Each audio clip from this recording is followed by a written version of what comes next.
Hey guys, welcome back to the channel.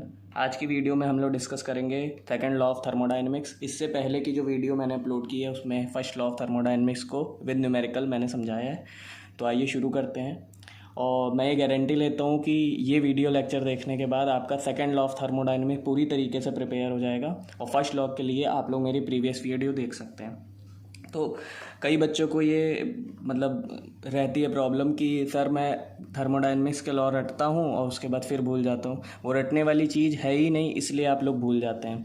ये statement आप लोग रटते हैं और कुछ दिन याद रहने के बाद ये स्टेटमेंट आपके दिमाग से उतर जाता है। तो इस स्टेटमेंट को रटना नहीं है, आपको इसको समझना है कि ये कहना क्या चाहता है। तो इसके लिए हम लोग एक एग्जाम्पल के थ्रू समझेंगे इस स्टेटमेंट को, फिर इस स्टेटमेंट पर आएंगे, ठीक है। और इस स्टेटमेंट का एक नाम भी है, वो भी मैं बताऊँगा आपको। मान लीजिए कि दो बॉडी है, ठीक है, आपके पास, ठीक है। ये इसका टेम्परेचर 100 डिग्री सेंटीग्रेड है और एक आपकी सेकंड बॉडी के कांटेक्ट में आती है जिसका टेम्परेचर 0 डिग्री सेंटीग्रेड है। तो क्या होगा हमारे लॉ के अकॉर्डिंग कि यहाँ से इक्विलिब्रियम की स्टेट में आ जाएगी, यानी कि यहाँ से टेम्परेचर ट्रांसफ़र होगा यहाँ पे, क्योंकि जो हॉटर बॉडी होती है वहाँ से कोल्डर बॉडी में हीट ट्रांसफ़र होती है। और कब तक होगी? जब तक दोनों तरफ 50 डिग्री सेंटीग्रेड टेम्परेचर ना पहुँच जाए। ये सब लोगों को पता है।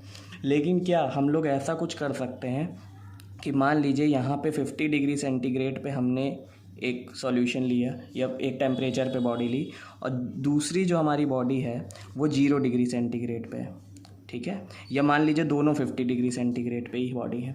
तो क्या ऐसा कोई प्रोसेस है कि यहाँ से पूरी हीट निकल के, या मान लीजिए कि 100 डिग्री सेंटीग्रेड से 0 पे तो पहुँच गई, क्या ऐसा हो सकता है कि 0 डिग्री सेंटीग्रेड से वापस 100 में पहुँच जाए? क्या ऐसा हो सकता है? ऐसा तो पॉसिबल नहीं है। रिवर्स प्रोसेस हो गया ना। पहले आपने 100 से 0 में पहुंचाने की कोशिश की तो आपने 50-50 कर लिया, ठीक है, क्योंकि इक्विलिब्रियम की स्टेट में आ गया। लेकिन अब हम जो बात कह रहे हैं वो उल्टा है इसका, यानी कि हम 0 की कंडीशन से वापस क्या 100 डिग्री सेंटीग्रेड पे पहुंच सकते हैं?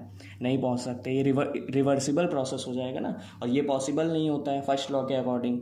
तो क्या होता है देखिए, मान लीजिए कि आपके पास हीट इंजन है और हीट इंजन का फॉर्मूला होता है 1 - Q2/Q1, ठीक है। Q2 क्या होता है और Q1 क्या होता है?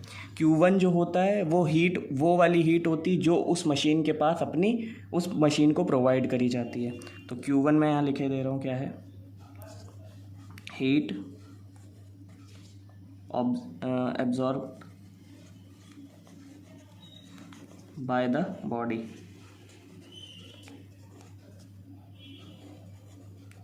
और जो Q2 है यहाँ पे वो क्या है कि हीट ने जितना भी काम किया या जो कोल्ड बॉडी में हीट गई है वो है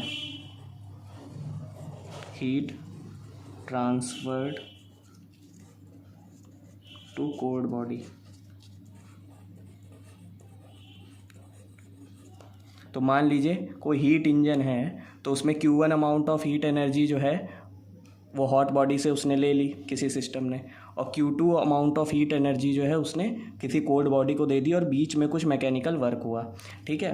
तो यानी कि टोटल क्या हुआ, किसी सिस्टम ने हीट ली और उस हीट से कुछ मैकेनिकल वर्क किया, और जो बची हुई हीट थी Q2 हीट जो थी वो किसी कोल्ड बॉडी में ट्रांसफ़र कर दी, जिससे इक्विलिब्रियम की स्टेट हमें मिल सके। अब मान लीजिए कि Q2 आपका 0 हो जाए तो क्या हो जाएगा? ये पूरा पोर्शन 0 हो जाएगा, यानी आपका 1 मिल जाएगा आपको। एफिशिएंसी आपकी, ये एफिशिएंसी का फार्मूला है ना, ये एफिशिएंसी का फार्मूला है, तो एफिशिएंसी आपकी क्या हो गई? 1, यानी कि 100% एफिशिएंसी हो गई। 100% एफिशिएंसी कब हो सकती है? जब Q2 आपका 0 हो जाए, यानी कि ये वाला पोर्शन आपका 0 हो जाए, यानी कि हमें कोल्डर बॉडी की कोई ज़रूरत ही नहीं हो। दो बॉडी आपको चाहिए थी ना, दो बॉडी कि कुछ मैकेनिकल वर्क यहाँ से हो और यहाँ से कुछ हीट ट्रांसफ़र हो Q2 बॉडी में, या Q2 हीट जो है कोल्ड बॉडी में जाए। तो ये तो आपने बिल्कुल 0 कर दिया है। तो इसके बाद क्या हो सकता है? इसके बाद ये हो जाएगा कि ये वाली बॉडी की कोई ज़रूरत नहीं पड़ेगी और पूरी की पूरी हीट जो है उस बॉडी में मैकेनिकल वर्क के फॉर्म में ट्रांसफ़र हो जाएगी, यानी कि पूरी की पूरी जो Q1 हीट है वो किस में ट्रांसफ़र हो जाएगी? बॉडी के एक्स्ट्रा वर्क में। तो अब देखेंगे कि इसका मतलब क्या होता है, इस स्टेटमेंट का मतलब क्या होता है। अब मान लीजिए कि आपके पास एक स्कूटर है, ठीक है। इस 100% एफिशिएंसी का ये मतलब हुआ कि हीट एनर्जी जो है आप बाहर से ले रहे हैं और वो पूरी की पूरी मैकेनिकल वर्क में ट्रांसफ़र हो जा रही है, यानी कि आप और जगह हीट ट्रांसफ़र कर ही नहीं पा रहे, पूरी की पूरी हीट जो है मैकेनिकल वर्क में ट्रांसफ़र हो। इसका ये कहने का मतलब हो सकता है कि आप जो है, आप मान लीजिए स्कूटर चलाए तो हीट से चल सकता है वो स्कूटर। क्या ऐसा पॉसिबल है कि बिना पेट्रोल के वो सूरज की हीट लेके चल सके, या जो शिप होते हैं वो ओशन से हीट लें और वो चल जाए बिना किसी के पेट्रोल या बिना किसी डीजल के? ऐसा पॉसिबल है? ऐसा पॉसिबल नहीं है, क्योंकि ये रिवर्सिबल प्रोसेस हो जाएगा ना। ये तो आपको पता है कि जो आपके पास हीट होती है उसका कुछ पार्ट जो होता है वो मैकेनिकल वर्क में अब्जॉर्ब होता है और बाकी पार्ट जो है मतलब हॉटर बॉडी से कोल्डर बॉडी में चला जाता है। तो इस स्टेटमेंट पे आप आते हैं, देखिए क्या लिखा हुआ है, यानी कि 100% एफिशिएंटी वाला जो हमारे पास हीट इंजन है वो हम पॉसिबल ही नहीं है बना सकते हम लोग। तो देखिए, it is not possible to design a heat engine which work in cyclic process and whose only result is to take heat from a body at a single temperature and convert it completely into mechanical work. यानी कि हम लोग इस type का कोई भी heat engine नहीं बना सकते या पॉसिबल नहीं है उस हीट इंजन को बनाना जो पूरी की पूरी हीट एनर्जी को जो है मैकेनिकल वर्क में ट्रांसफ़र करते। ऐसा पॉसिबल है कि कुछ हीट एनर्जी है वो मैकेनिकल वर्क में ट्रांसफ़र हो, बाकी की हीट एनर्जी जो है कोल्ड बॉडी में चली जाए, लेकिन पूरी की पूरी हीट जो होती है हमारे पास उसको हम किस में नहीं ट्रांसफ़र कर सकते? मैकेनिकल वर्क में। यानी पूरी हीट को हम किसी काम में नहीं लगा सकते, वो एटमॉस्फेयर में ट्रांसफ़र होगी ही होगी।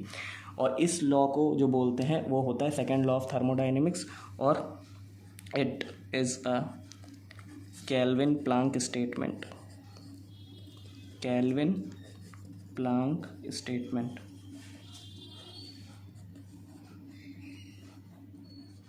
इस स्टेटमेंट को केल्विन प्लांक स्टेटमेंट भी बोलते हैं और सेकंड लॉ ऑफ थर्मोडायनेमिक्स भी बोलते हैं।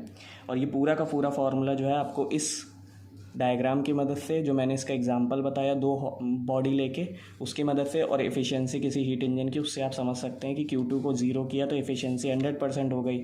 ये आप मैथमेटिकली कर सकते हैं, लेकिन प्रैक्टिकली ऐसा पॉसिबल नहीं है। 100% एफिशिएंसी वाला कोई हीट इंजन आप बना ही नहीं सकते जिसके अंदर आप हीट जितनी आपके पास है वो पूरी की पूरी आप मैकेनिकल वर्क में कर दे कन्वर्ट, और बिना सराउंडिंग में हीट प्रोवाइड किए। अगर ऐसा होने लगे तो पेट्रोल और बाकी चीज़ों की ज़रूरत ही नहीं पड़ेगी। तो आई होप कि आप लोगों को सेकंड लॉ ऑफ थर्मोडायनेमिक्स समझ में आ गया होगा कायदे से।